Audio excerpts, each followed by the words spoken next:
Você quer testar os slides? Quero, deixa eu fazer já. Acho que eu tenho que colocar você como anfitriã, né? Eu não sei como é que funciona. Quer que eu te mando? É, acho que se eu, ó, que se eu te colocar como anfitriã, Anfitriã. você consegue ir nesse botão verde que está escrito Ah, eu compartilhar a acho que eu já tela, até consigo aqui, peraí. Peraí, só um minuto. e aí você consegue apresentar tudo Sim, que você quer. sim. É. Vamos aqui, peraí. O Meet, às vezes eu me perco, mas vamos lá. Às vezes você consegue colocar na tela cheia. Eu vou tentar aqui. Que é assim, tem essa setinha que dando uma volta, um círculo, é embaixo dela, Sim, essa não, aí, com aqui. o botão direito. Isso. Aí lá embaixo, modo de tela cheia. Isso. Foi, né? Foi. Tá. Eu consigo passar? Consigo. Consegue, tá aparecendo aqui certinho. Tá aparecendo? Tá. Calor. Aqui tá um calor. Deixa eu Aqui deitar. também. Deixa eu ver se avisa quando ela puder começar. Tá bom. Vou só colocar aqui rapidinho.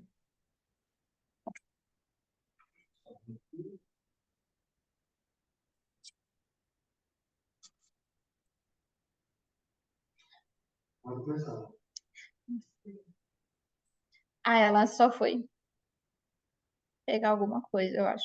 Ah.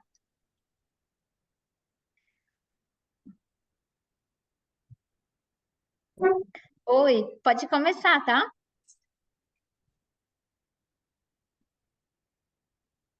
Liguei um pouco o ventilador, senão eu Ah, acho que sim. eu vou morrer de calor. Pode começar a apresentação, tá? Ah, tá. Bom, primeiro eu gostaria de agradecer a você, Fernanda, pelo convite. É muito prazeroso estar aí nesse evento. Mesmo online, saudades de estar por aí na USP. Agradecer a todo mundo que está na organização e estou muito feliz e honrada de falar sobre o Corpo Santo é, nesse em meio a essa discussão que eu acho que é tão bacana e ele é o autor brasileiro que a gente consegue trazer aqui para falar, né, sobre o nonsense. Então, agradecer a todo mundo que está envolvido aí, aos técnicos, enfim, a todo mundo que está envolvido na organização, os professores. Bom, eu sou a Maria Clara Gonçalves e eu sou pesquisadora da Universidade Federal do Espírito Santo nesse exato momento. Então, eu estou desenvolvendo uma pesquisa aqui sobre teatro, mas não sobre o teatro do Corpo Santo, mas estudei o Corpo Santo durante toda a minha trajetória acadêmica, da iniciação científica até o primeiro pós-doutorado que eu realizei aí na FEFELESH, no Departamento de Literatura Brasileira. Então, como eu tenho uma estrada longa com o Corpo Santo, eu sempre acho que é interessante a gente falar um pouco sobre ele, porque ele é uma pessoa um tanto quanto desconhecida, né, dos estudos literários brasileiros. Então, eu acho que seria interessante, sempre acho que é interessante apresentá-lo. Então, quero apresentar até porque eu acho que a gente vai conseguindo começar a ter. Por que que ele, um cara do século XIX, está vindo nessa discussão como dos escritores quando a gente pensa em nonsense, vem a figura do Corpo Santo, né? O José Joaquim de Campos Leão, que é o nome de batismo dele, né? Apesar que é muito interessante que depois da morte dele, ou logo nos documentos oficiais da época, as pessoas começaram a se referir como Corpo Santo, né? Também. Então, José Joaquim de Campos Leão, Corpo Santo. Isso é o óbito que está na Santa Casa de Misericórdia de Porto Alegre, está lá nos livros de óbitos de pessoas livres, e as pessoas, então, o identificaram como Porto Santo. Mas depois a gente vai falando por que que esse nome, esse apelido, né, foi dado para ele. Bom, ele era filho de portugueses, seu pai foi um dos primeiros professores do Rio Grande do Sul, morreu numa emboscada da Revolução Farroupilha, ele vem de uma linhagem, né? Uma linhagem de professores, então uma linhagem um pouco mais letrada dentro daquele ambiente provinciano, né? Assim como um bom homem do século XIX, ele atuou com em vários cargos, em várias vertentes, né? Ele foi vereador, delegado de polícia, mas ele foi professor. E como professor das primeiras letras, enfim, né? Ele teve uma trajetória um pouco mais sólida, né? Vamos falar sobre assim. O engraçado, né, e o que acontece é que em 1862 a gente tem um documento do governo, né, do Império, colocando que ele seria dispensado das suas atividades porque ele começou a sofrer de alucinações mentais. Nesse momento, então, com 32 anos, ele é afastado do seu emprego público e essa persona, Corpo Santo, aí começa a conviver com esse José Joaquim. O que ele realmente tinha é muito difícil a gente, né, laudar. Até hoje é difícil a gente laudar uma doença mental. Imagina uma doença mental no século XIX, que a gente não tem, né, muito. A gente não tem informações. A gente está falando do ano de 1862, mas o que acredita é que ele tinha monomania. E o que seria monomania? Num estudo feito pela Emanuele Luiz Proença, chamado Corpo Santo pelos Deslocamentos da Loucura no Brasil do século XIX, ela tenta entender o que seria a monomania. E a monomania é um delírio. Eu acho que tem um pouco a ver com. A gente não tem mais essa designação, né, hoje, mas tem a ver um pouco com delírio, mas não um delírio pleno. Então, não é que você plenamente está fora da realidade, você tem momentos fora dessa realidade. Então, é um delírio parcial. Por que eu estou falando isso? Por que isso é importante para, né, nessa discussão toda? É porque, de certa maneira, a questão da loucura e desse desajuste mental desajusta tudo que está em torno do Corpo Santo. Né? E a própria figura dele também começa a ser lida, entendida, não só pelos contemporâneos, mas depois pela crítica, muito através dessa junção entre a sanidade e a loucura. Então, é por isso que eu acho que sempre é interessante pontuar isso, né? Então, o que seria essa monomania? Se é um delírio parcial, isso significa que ele não precisava ficar enclausurado, né? Então, ele não era um louco que precisava ficar nas casas, nos hospitais psiquiátricos, que eram poucos aqui no Brasil. A gente tinha a ala dos alienados nas Santas Casas, sempre teve.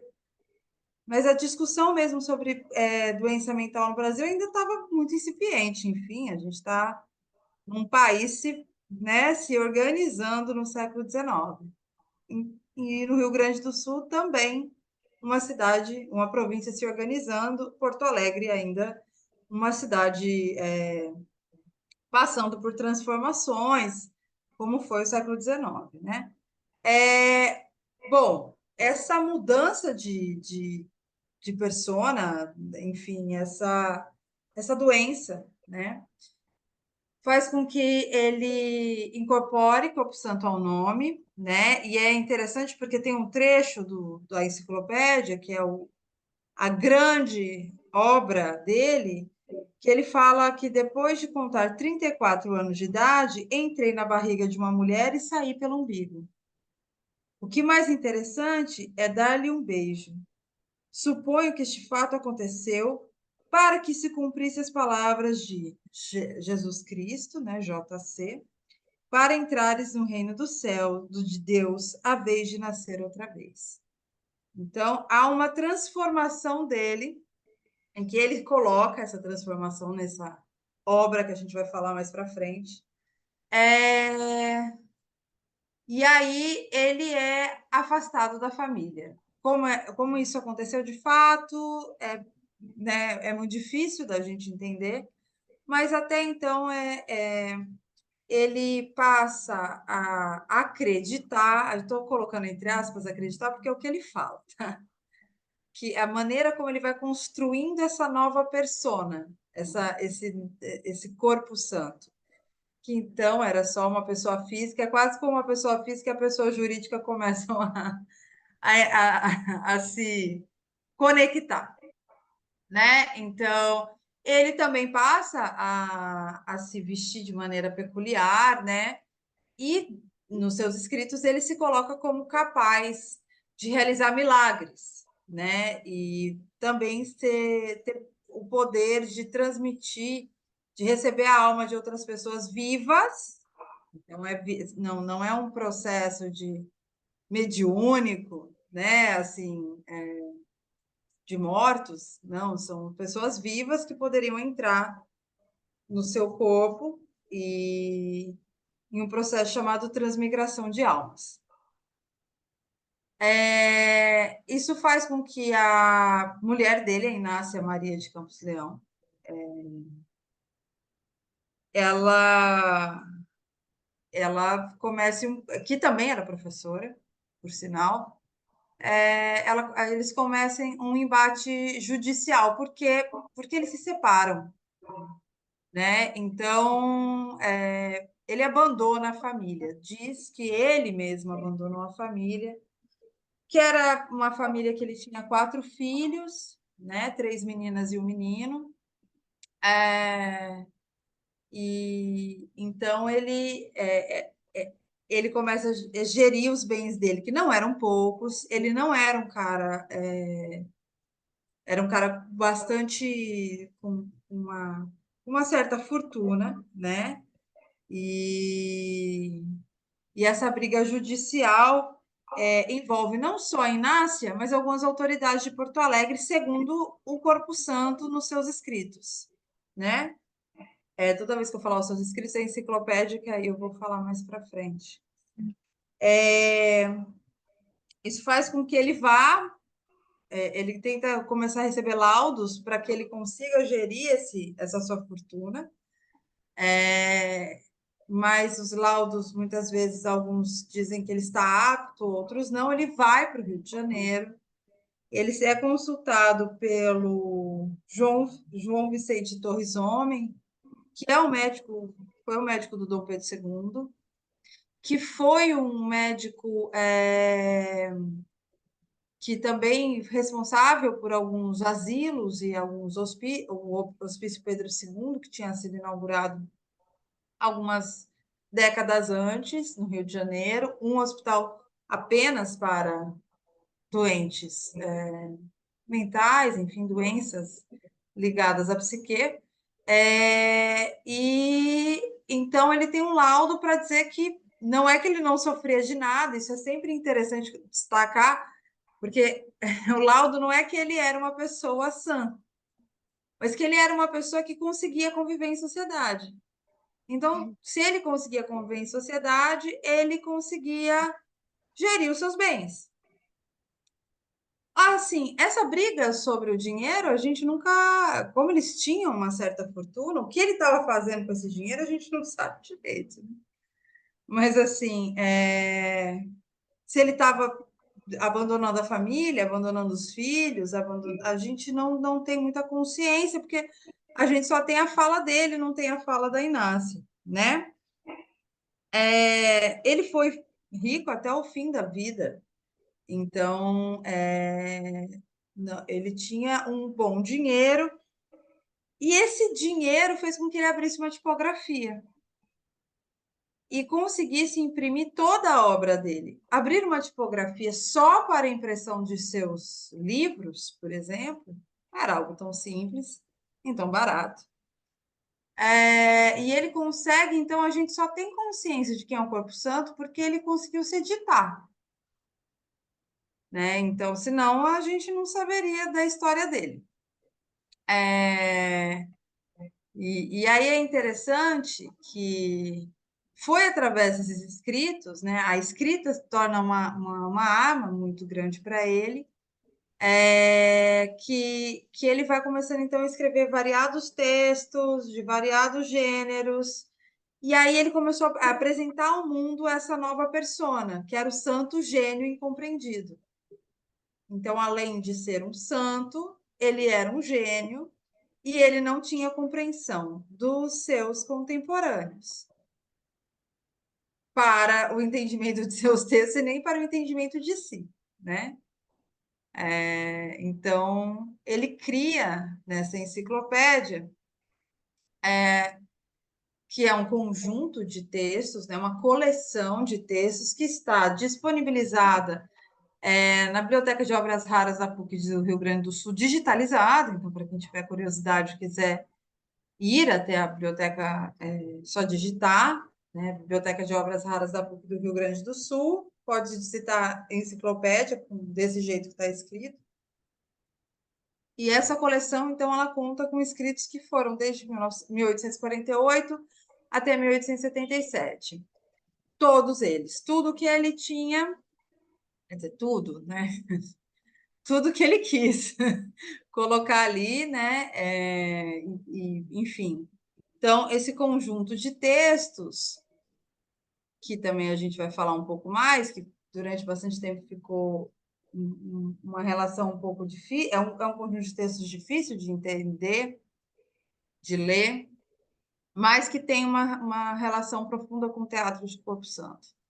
E com qualquer produção do Corpo Santo, né? Fernando estudou a poesia e também tem uma relação profunda com a poesia. O Corpo Santo escreveu sobre muitas coisas, né? Muitos gêneros, né? Mas vamos colocar aqui mais teatro e poesia. E as outras coisas são, enfim, textos que aí são de uma outra ordem.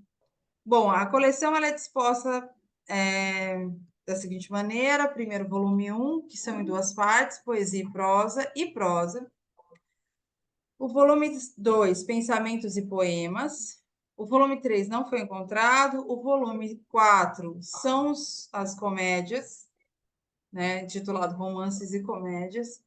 O volume 5 não foi encontrado, o volume 6 não foi encontrado, o volume 7 constam os dois periódicos do escritor, A Justiça e a Saúde. Então, ele, além de tudo, também teve um jornal nesse tempo, né?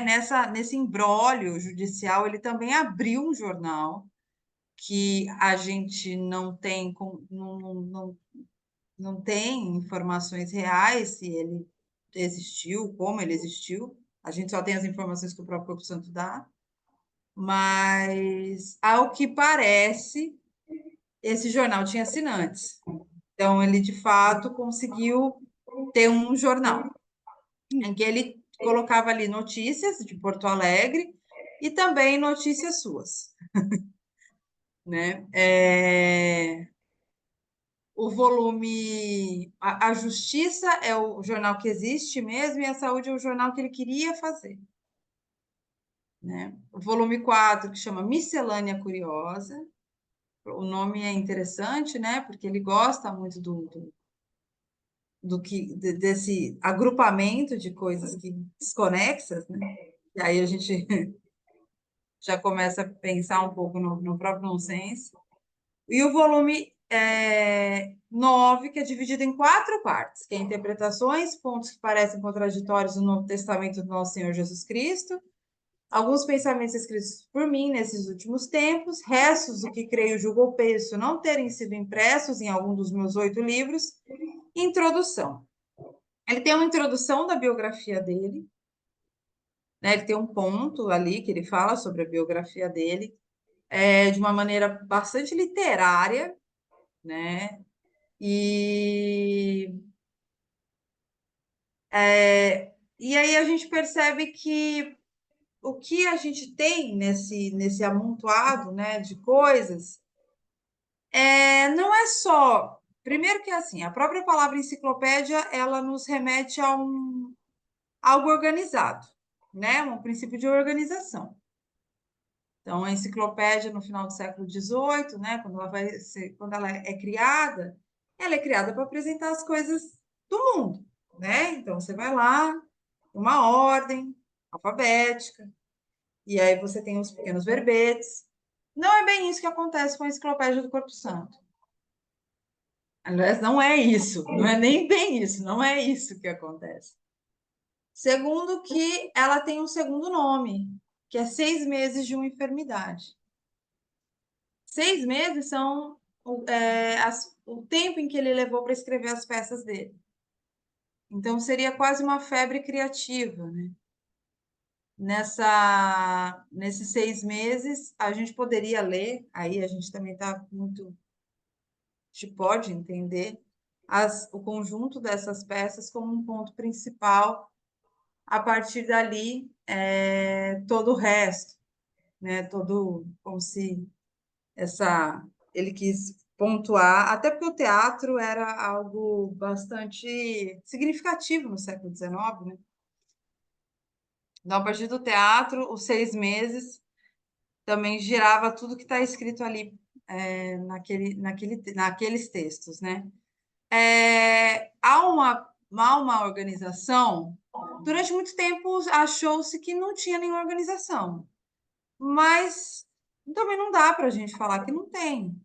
E também não dá para a gente entender se porque é isso, mais uma vez, tudo parece, a partir do momento em que ele tem uma doença mental, tudo é fruto de delírio. E não é bem assim, o Corpo Santo tem uma vida, o Corpo Santo tem ele transita, ele tem amigos, não é? Ele não está enclausurado, e mesmo que tivesse, né? E mesmo que tivesse dentro de um hospital, quem disse que não há uma ordem, né? Então, essa leitura, inclusive sobre a própria loucura, né, que a gente teve durante muito tempo, a gente leu ele como um fruto de puro delírio, como se o delírio não tivesse, mesmo no delírio não tem uma ordem.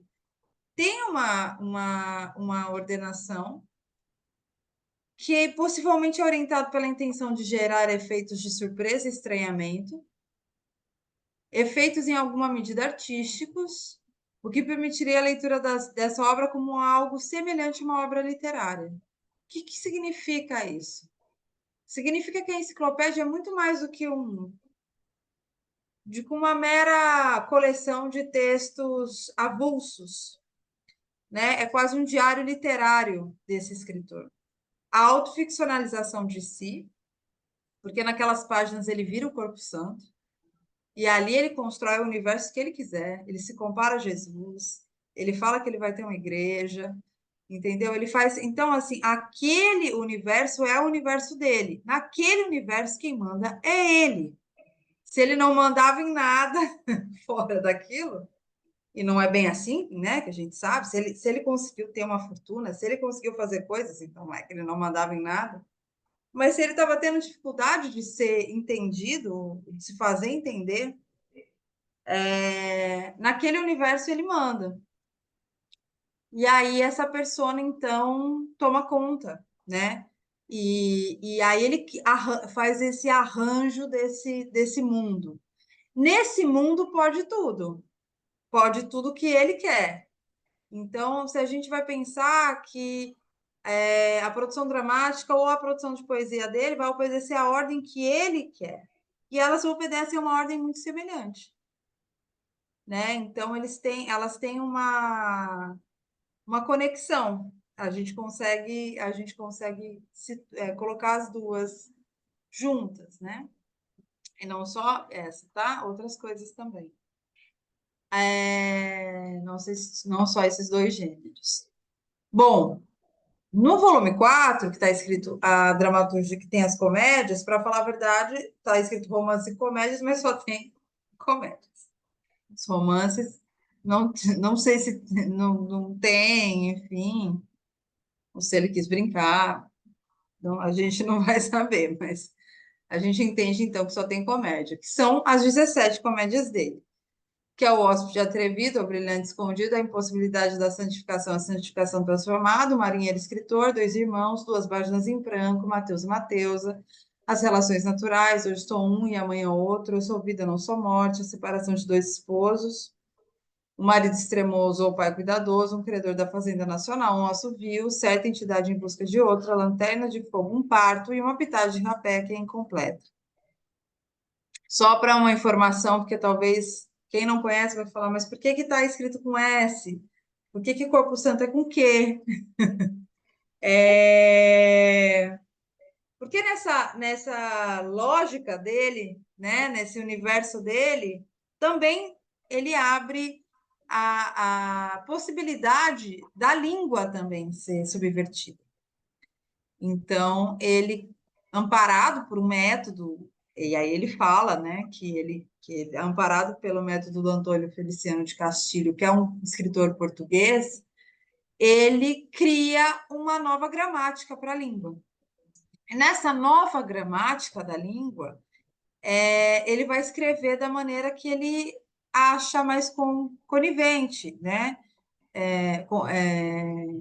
Então, assim, ele ele acha que foneticamente algumas palavras, alguns sons fazem mais sentido do que outros, então ele vai colocando se que, né, corpo, que tem a ver com tem esse som, então por que não que, né? Jesus Cristo, tudo junto, pensamentos com C cedilha, né?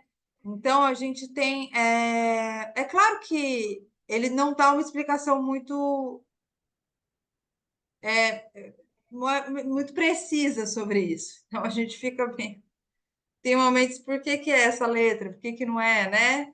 Então ele vai, mas há um arranjo. Então, além do arranjo das ideias, um rearranjo desse mundo, nesse mundo também ele escreve da maneira como ele se propõe.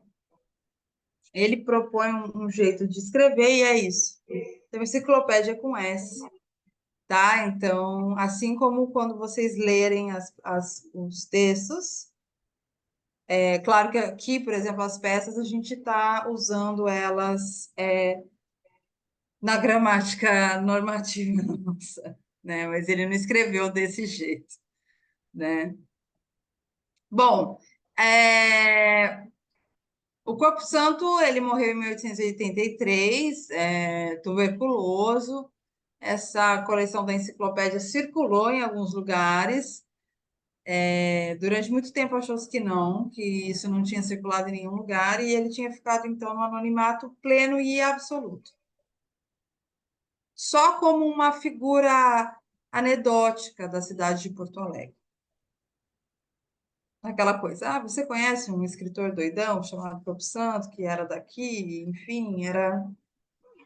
Mas, enfim, por ele ser essa figura anedótica, o Aníbal Damasceno ficou muito curioso. As poesias dele vieram à tona no começo do século XX, né? E então, e alguém falava, ele também escreveu teatro, todo mundo falava, não, imagina, será?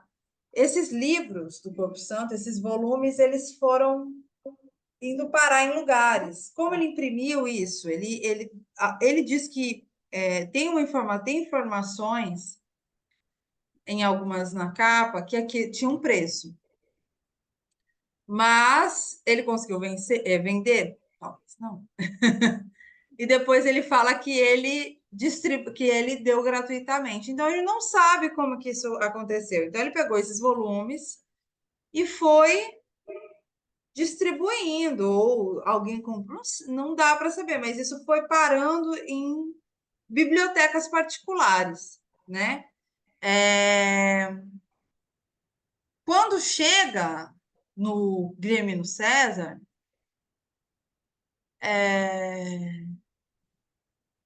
ele o Aníbal Damasceno lê, que ele já estava atrás dessas peças, ele já sabia meio que é isso, né? Vai virando uma história. E aí ele fala: Meu Deus, ele montou teatro também. E toda vez que ele a própria leitura da poesia dele também o aproximava de futuristas, por exemplo.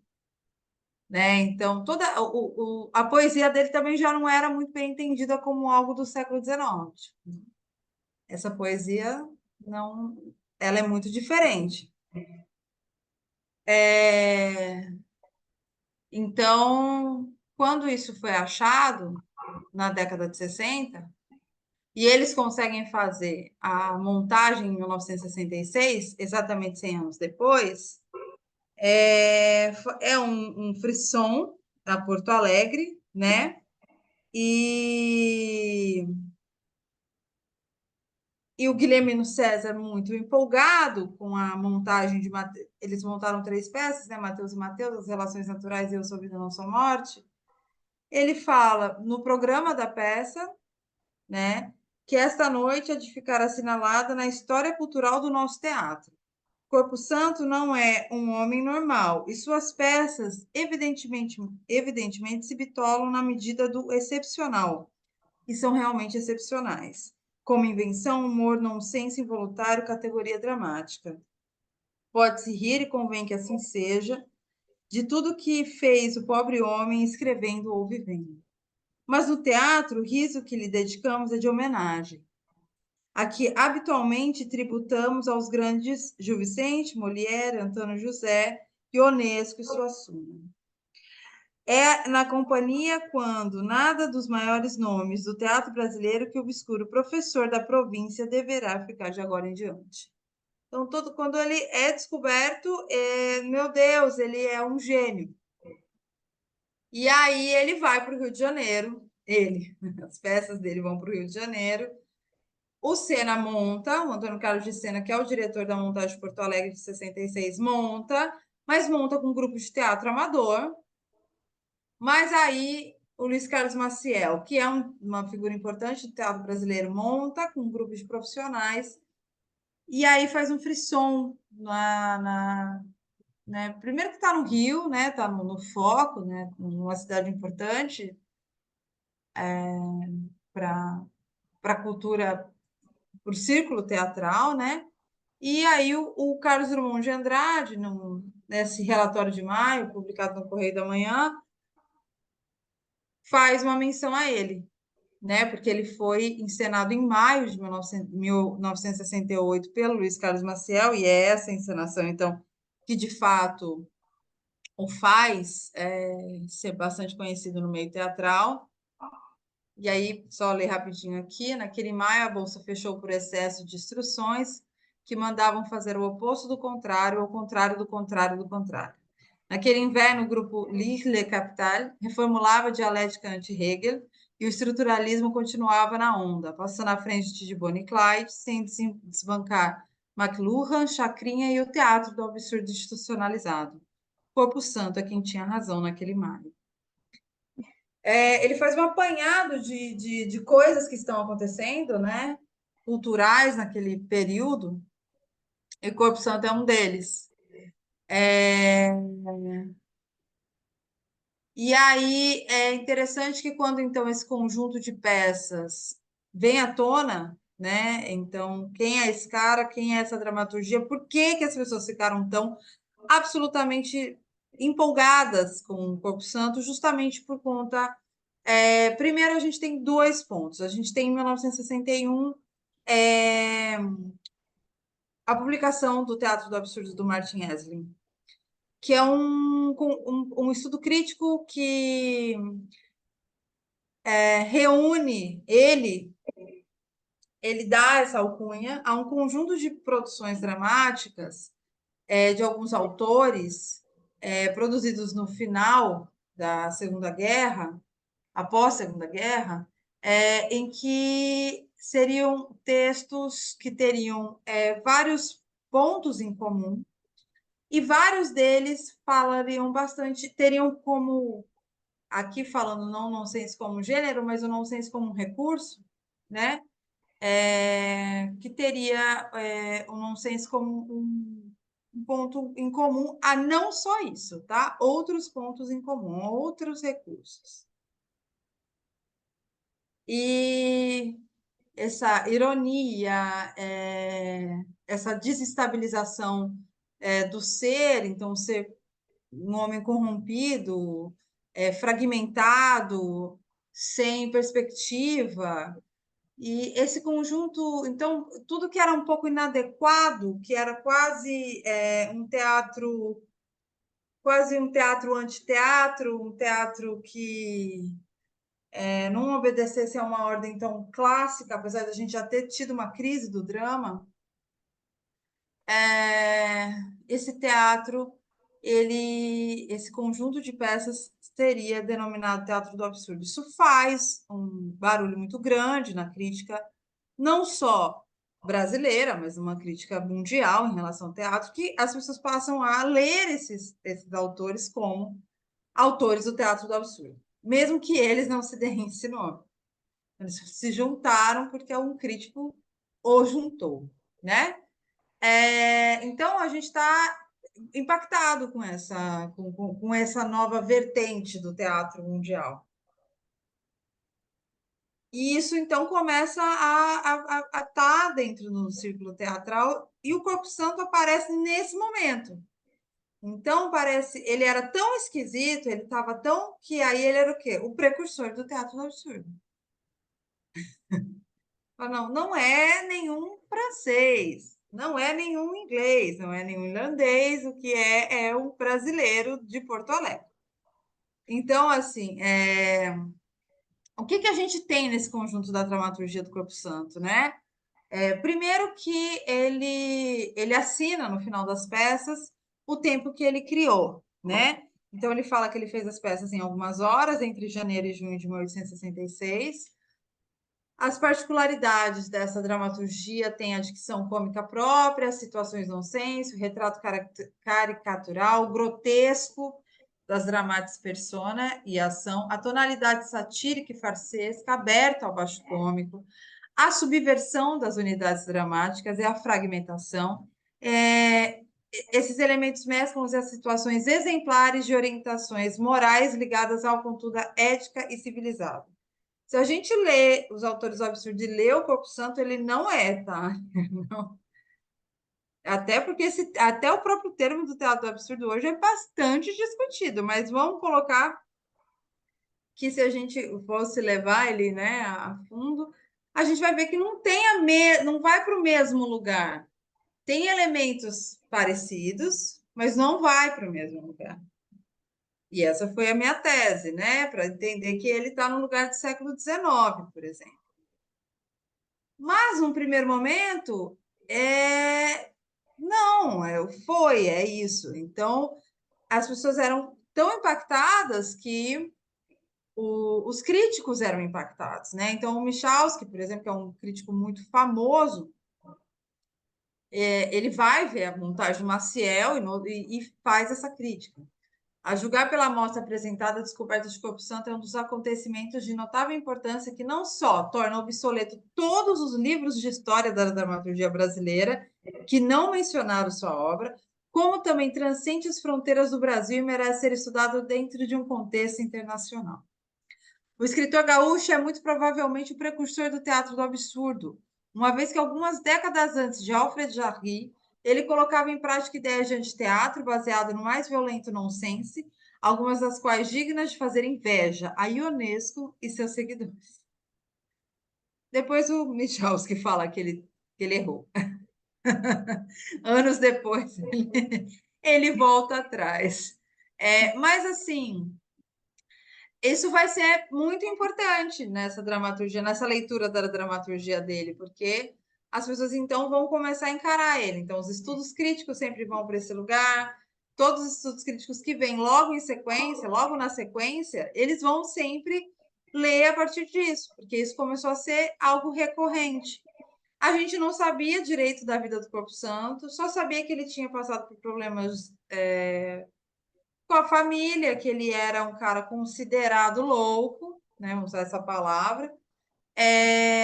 Um cara que não tinha sido encenado, um cara que até então parecia que ele não tinha amigo, que ninguém tinha visto nada, que ele só era uma pessoa muito solitária, que não fez, que não tinha eco nenhum no seu contexto de produção literária e que só conseguiu ser entendido a partir dos expedientes modernos do século XX. A grande coisa é que todos os expedientes que tem dentro do teatro do absurdo são expedientes do recurso de humor que se tem há muito tempo. Né? Então, isso não é algo que está fora, né, do lugar. Então, assim, o que acontece é que a gente pega os recursos, a tradição cômica, os gêneros, e os maneja da maneira que é conveniente ao momento de criação. Né? O Corpo Santo manejou no momento do século XIX. Um recurso que já tem. Né? A gente, quando fala do Nonsense, a gente fala do Carroll. Né? Que já estava lá, que já foi, que já fez. Então, assim, o que significa que, apesar de ter esse elemento também nesse dito teatro do absurdo, se tem outros gêneros, né? Se tem em outros momentos.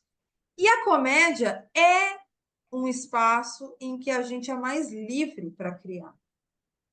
Essa criação cômica, o humor, ele permite que você consiga subverter as categorias.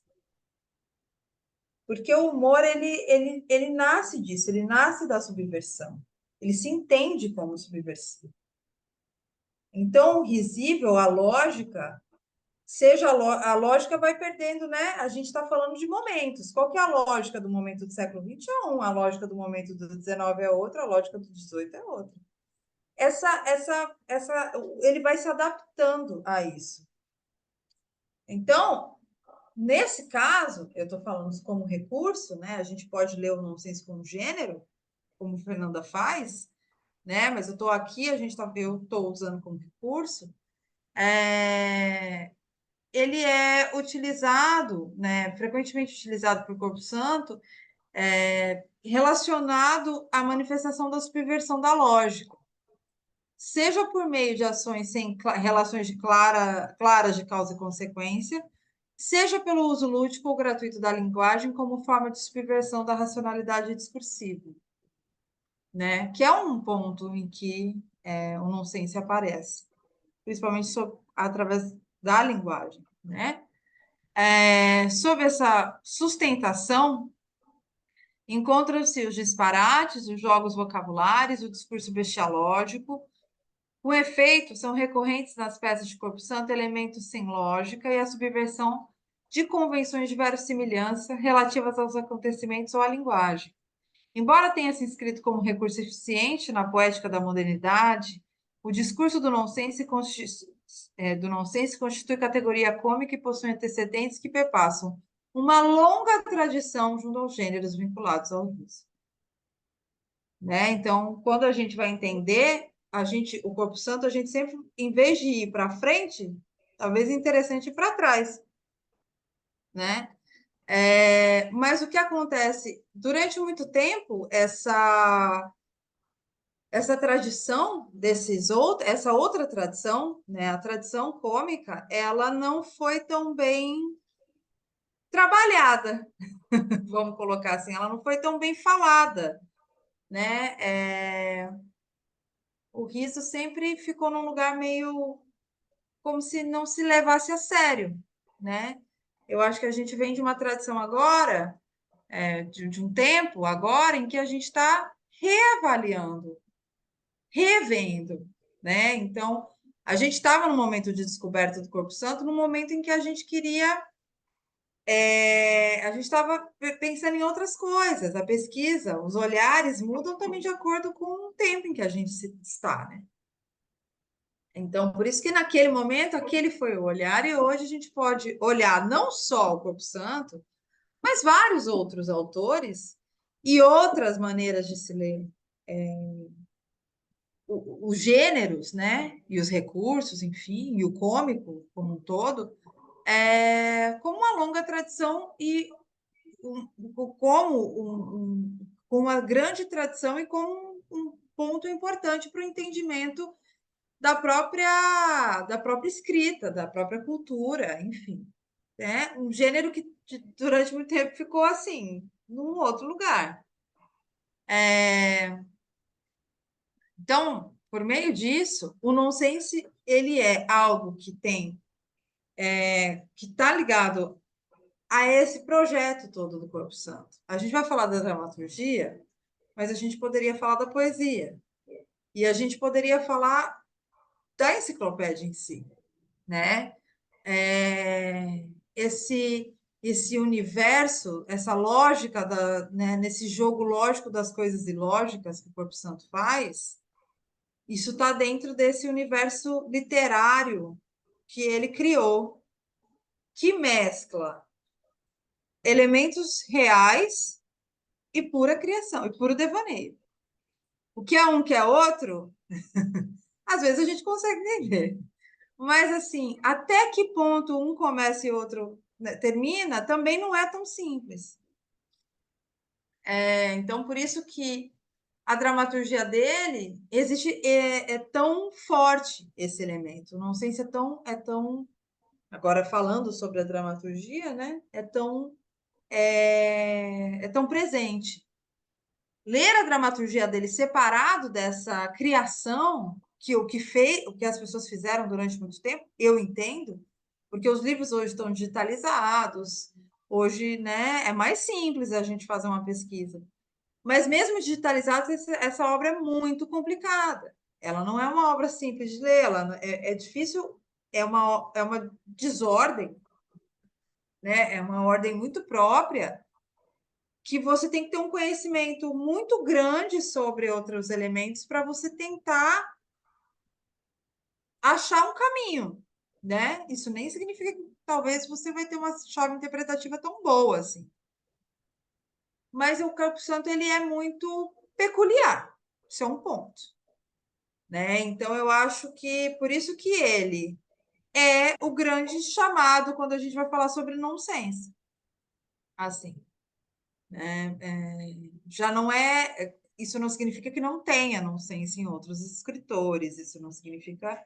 Mas é porque isso está muito, muito grande na obra dele, né? Isso é muito forte na obra dele. Bom, então, para a gente ir para a parte das peças e entender como é que isso se dá, né? Eu vou falar sobre 3 peças, que são peças que não são tão famosas, né? As peças estão em domínio público, quem quiser ler depois fica à vontade. Eu coloquei aqui como elas estão na enciclopédia, para vocês darem 2 páginas com J mesmo. E essa é uma das peças que eu acho assim mais interessantes, principalmente quando a gente pensa em nonsense. Acho que eu gosto bastante de 2 páginas. Bom, na ação de 2 páginas em branco, o escritor apresenta inúmeras cenas em que o inverossímil assume status de realidade e um enredo recheado de dualidades em que coexistem 2 mundos distintos que se chocam, que se sobrepõem, né? E provocam a comicidade pela falta de nexo aparente das situações. O desarranjo da lógica que permeia as situações das comédias provém de atitudes da jovem Mancília e seu primo, o professor Espertalin, né?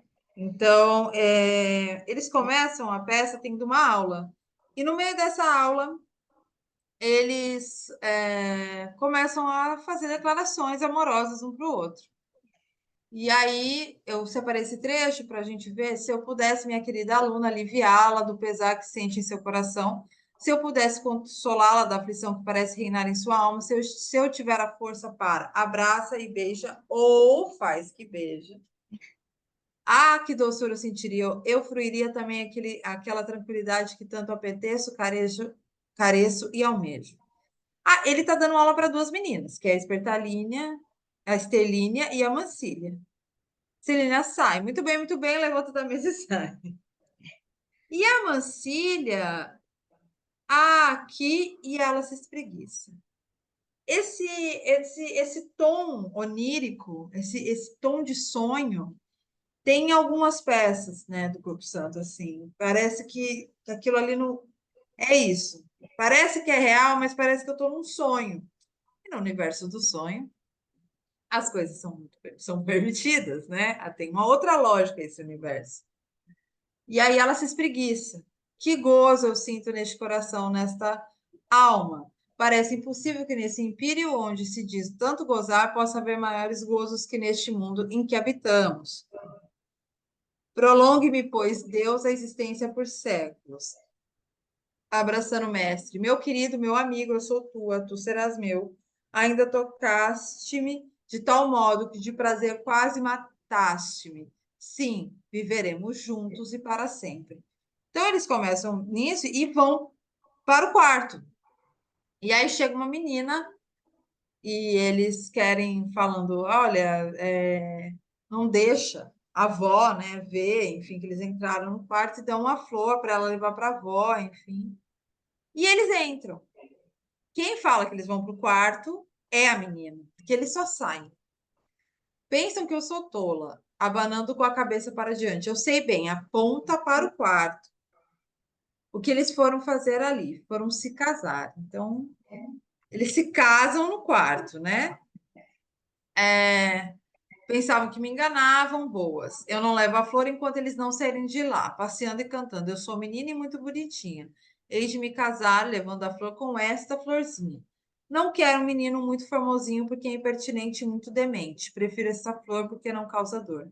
Só oferta prazer a quem a sabe ver. Repete esses versos e sai. Então, nesse primeiro ato, o casamento deles é o quarto, né? Nesse sonho, nessa atmosfera que parece que acontece ali, no primeiro momento está tudo certo, estão tendo aula, então parece uma realidade, né? Uma realidade próxima à nossa. Aquilo, então, é transformado. E aí, no segundo ato, já começa com duas mesas de bilhar no cenário, cada um com seus jogadores, né? E eles estão ali jogando, o Pedro e o Paulo. E aí o espertalíneo sai. E ele fala, né? E é mesmo, agora que eu respiro, senhores, quem lhes permitiu entrar aqui por bilhares e jogar? E aí um deles fala: Nós não sabemos, entremos, nós passamos, vimos aqui estes jogos, entremos, estávamos nos divertindo, e o senhor, o que quer agora? Então, quer dizer, de repente tinha duas mesas de bilhar na casa. E eles falam: Não, isso já estava aqui. Então, nesse tempo do quarto para ele sair do quarto, é como se tivesse uma suspensão, né? Então, assim, o mundo já se desconfigurou. O mundo já entrou para outro lugar. Entrou tanto em outro lugar que eles estão. A Mancília fala que que ela já está grávida nesse momento. Então, assim, em que momento que ela já foi para o quarto, ela já está grávida? Não tem uma ordem lógica, temporal. E aí entram chefes de polícia, né, presos à ordem do excelentíssimo senhor, sapientíssimo, digníssimo, eminentíssimo senhor, doutor dos chefes de polícia desta muito leal cidade e valoroso consorte de Sua Majestade Imperial do Brasil, o senhor Dom Quixote de Las Tulheiras. Para Mancília, foge para o quarto enquanto eu os entretenho. O Espertalino disse. E ela fala, safanta-se com a maior cautela. Arregalando os olhos com a face virada para a plateia. A coisa não está boa, não. Quem manda naquele universo, o chefe da ordem, é o personagem mais, né, conhecido pela sua desordem, né? O Don Quixote. Então, quando você coloca essa figura como a figura que vai organizar, logo você está dizendo que aquilo ali não vai ter nenhuma organização. Ou que a organização vai ser outra. Não que não vai ter outra, uma organização, a organização vai ser outra. Então,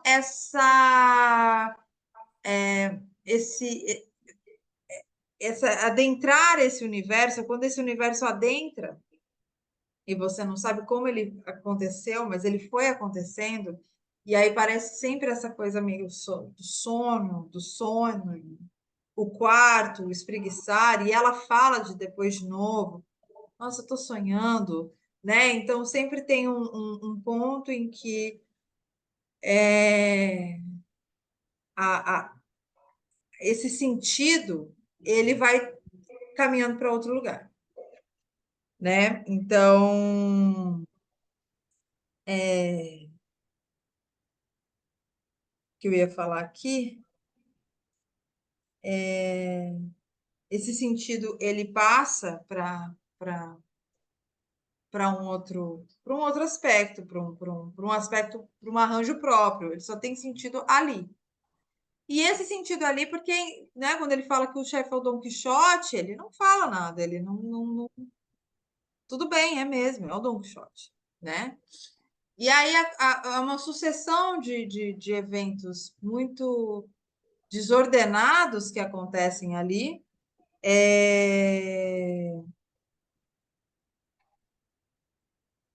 Que eu vou terminar. Já vou, tá? Só para a gente, agora eu vou citar rapidinho. Outro ponto é a comédia mais farsesca, que é Certa Entidade em Busca de Outra, né? Que a gente pode também ler como uma farsa.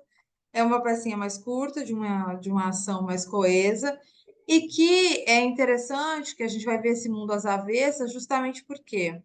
Porque a gente tem o Brás que está praguejando contra os maus, falando que as pessoas deveriam ser punidas pelos seus atos não ideais. E quem aparece? O Satanás, que se coloca como rei dos infernos encarregados pelo demônio para destruirmos os maus. Então, quem destrói os maus é o próprio Satanás. Então, a subversão nesse mundo, nesse universo, ele chama por Deus, mas quem aparece é o diabo e tá tudo bem, né? Então, assim, quem é o diabo? Figura, né, clara de que é a desordem, né? É figura clara que é o causador que não é para ordenar, que não é para punir, mas essa peça do Corpo Santo, ele é a figura de punição, que vai ajudar a punir os maus. Os maus. Ele ainda coloca isso. E aí eles se dão muito bem. Ele que está querendo tanto a ordem, ele abraça muito efusivamente. E aí tem essa ceninha, né? Então, um pouco para a gente falar sobre esse mundo avesso, né? Em que a gente pega referências que todos temos, referência clara sobre Deus e diabo, e aí a gente subverte. E o Marinheiro Escritor, para finalizar, interessante, eu só coloquei aqui o que ele coloca, né, no final da peça, Rua de Bragança, Casa Terra, de uma porta e duas janelas, que é onde ele escreveu, né?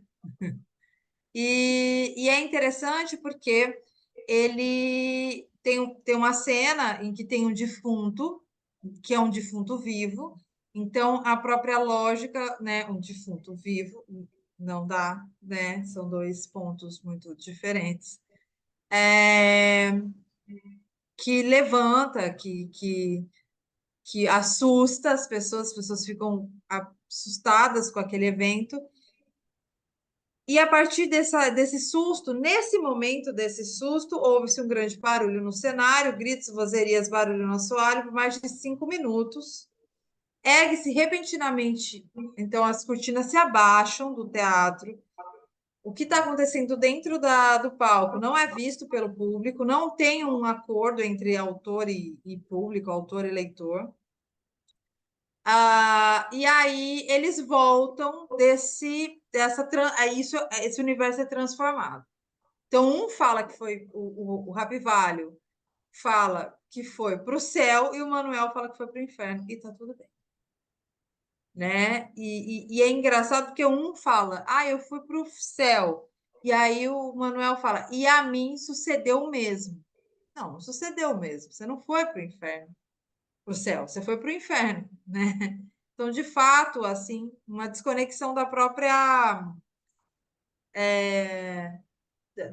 do próprio entendimento entre um e outro. Essa mudança de perspectiva, essa mudança de cenário, né, de situação, leva, por exemplo, a uma outra situação, que aí vai aparecendo, né, várias situações vão acontecendo no palco, e uma vizinha chega e fala para o Manuel, é para o Mário ou para o Manuel, não lembro exatamente, que ele está grávido. E ele, então, primeiro fala que não, mas depois ele fala talvez, porque já me falaram isso há um tempo atrás. Já tinham colocado. Então, a gente tem um homem grávido, né? Então, além de a gente ter um homem grávido, essa é uma situação impossível, né? Mas não impossível nesse universo, né? Dentro dessa lógica. E então a gente vai vendo como nessa lógica, nesse universo do Corpo Santo, ele vai subvertendo a ordem e a utilizando da maneira como ele bem entende. Bom, para finalizar, eu trouxe aqui um trecho de um texto dele, que tem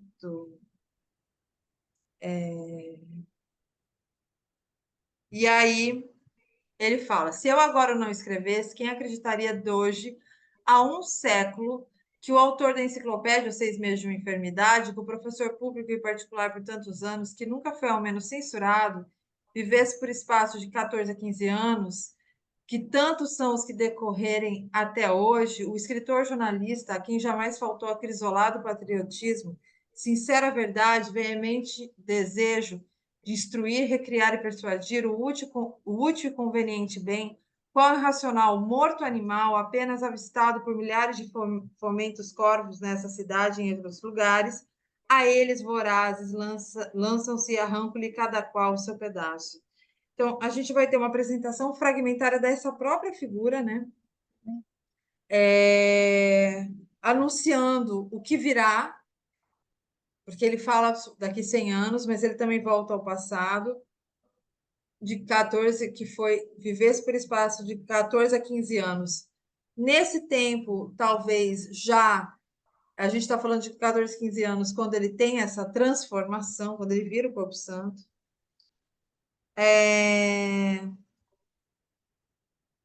E num tom austero, né? E também se identificando como um animal e identificando não só ele como um animal, mas os outros, né? Então ele também morto, irracional, qual morto animal, apenas avistado por milhares de fomentos corvos, né? Então a sua própria figura, a figura que ele constrói de si, também é uma figura que a gente pode lê-la como um elemento com recursos de nonsense, enfim. É isso. Então, desculpe se me alonguei, mas eu acho que não, acho que era 1 hora, então assim, a gente demorou para entrar, deu certo. Maria Clara, eu gostaria de agradecer imensamente a sua participação na jornada, que está sendo muito interessante, com apresentações fascinantes e muito aprendizado, né, gente? Tem alguém que gostaria de perguntar alguma coisa para Maria Clara? Eu gostaria de agradecer a sua apresentação, a sua explanação. É simplesmente fascinante, é fascinante te ouvir. Eu podia ficar a tarde inteira só te ouvindo. O Corpo Santo, ele é uma figurinha fascinante, né? Ele é uma É, figurinha, ele também, eu vou falar que não sou eu, não. é. Ele também é. E você gostaria de perguntar alguma coisa? Não? Não, então a gente vai encerrar aqui para começar os simpósios, Tá tudo bem? bom, tudo bem claro. Queria muito agradecer a quem está aí, agradecer a Fernanda mais uma vez. É, é isso, vamos continuar esse nosso papo sobre Corpo Santo. Vamos, com certeza. E a gente vai se ver ainda em outros momentos. Espero em breve pessoalmente também, né? Parar com essa vida só online, mas enfim, obrigada a todo mundo. Muita sorte agora no finalzinho do evento. Parabéns. E é isso. Obrigada. Eu vou encerrar, tá bom? Tá bom. Tchau, gente. Tchau.